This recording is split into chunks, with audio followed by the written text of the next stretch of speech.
Thank you, Stefan. Good afternoon, I guess it is. Good afternoon. Yes, I just briefed the Council on the situation in Sudan.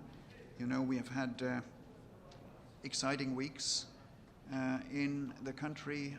The most intensive, most dangerous crisis which the country has seen in the transition period, or since the beginning of the transition period in the summer of 2019.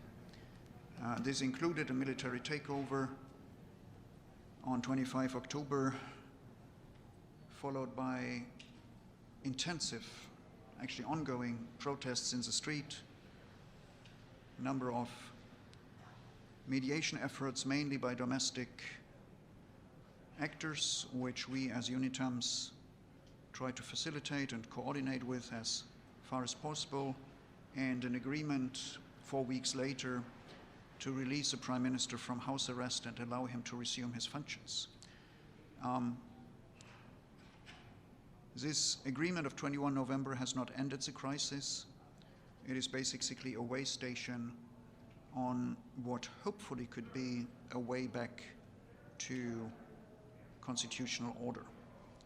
I have cautiously welcomed that statement because I did see it as a way to avoid further bloodshed in the country, and indeed as a possible step towards dialogue between all stakeholders in Sudan and a way to return to constitutional order and the transitional path towards democracy.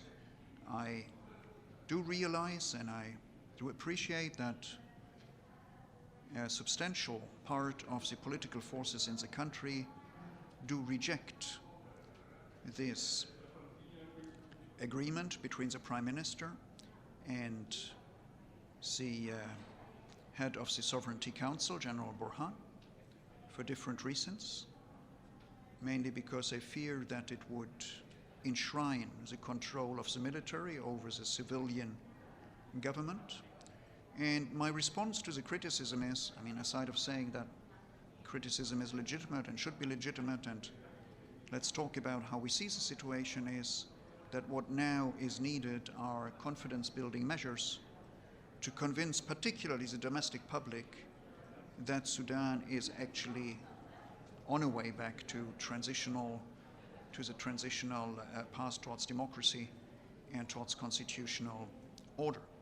This also means that the 21 November agreement is a step that needs to be followed by other steps, including credible investigation of the killings that happened in the 4 weeks after 25 October, and a real dialogue about the issues that have divided the Sudanese before 25 October and after, and the full freedom for the Prime Minister to form his government without undue interventions. It's still a challenging period. The crisis is not over. Enormous political recriminations, ongoing conflicts, but what I also see is that we are back to talking about ways out of the crisis. Most of the large number of the detainees have been released, and different political forces come together in different formats to speak about the future and the way out of the crisis. And we as UNITAMS are there to support the search for credible and sustainable ways out of the crisis and democratic transition path. I think I end here and I'm open for your questions. Hi, good to see you in person. Ibtisam Azim from Al Arabi Al Jadid newspaper. I have first, you know, many Sudanese are afraid that the military will continue its control through elections. Is there anything in the current agreement or other agreements that will guarantee that no military, whether Mr. Burhan or others, would be candidates in the elections, or they will try to continue to control the country through elections? And then the other question is, what are the next steps that you think it's necessary to take immediately to gain the confidence of the street? Thank you. Right. I accept that some Sudanese fear that elections would be another way for military people to stand as candidate and control the process, but I would respond that why I respect these fears. If you don't have elections, the risk that unelected people controlling the future is much greater, including the military, of course. So elections are indeed a way out. There are a lot of technical and partly political questions as to when and how elections should be held. And it is exactly here where the answer to your second question lies. We do need credible elections. We do need a conducive atmosphere for free and fair and credible elections. And it is rather clear, I mean, that's not the first time that a post-conflict country holds elections. It's rather clear what we need. And these are the next steps. After the Prime Minister forming an independent government, of course, we do need an independent electoral commission. We do need a good and credible election law. We do need a parties law that is not too restrictive on political forces and movements who want to organize themselves. We do need the return of press freedom, which is not yet restored.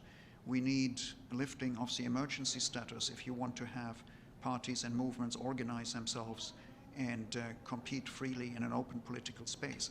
I usually put that together and say what we do need is a restoration of political space, which is curtailed right now after the 25 October coup, and even now it is not yet back and fully opened. We still have restrictions on media freedom, and I think these are indicators which the Sudanese public will look at, and if the authorities accept to reopen this political space, this could actually also be a confidence-building measure between authorities and the people. Thank you. Nabil Abi Saab, Al-Arabi TV. The representative of Sudan urged the council to lift sanctions, but in the same time, some members in the council still consider that this is something to be decided.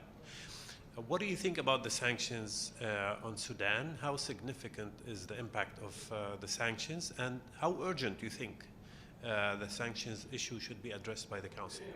Look, this is one of the questions outside my mandate, which I get every time when I'm here. So I will try to avoid it as much as I did in the past, and just say that the sanctions under 1591, which have been imposed on Sudan in the early 2000s, did have a background at that time which is no longer available today. We are in a different situation. So what I am concentrating about, without taking issue with the sanctions issue as such, that Security Council measure, is let us help the Sudan to build its own capacities to protect civilians in Darfur and in other regions. Thank you very much, sir. Thank you. Thank you. Thank you.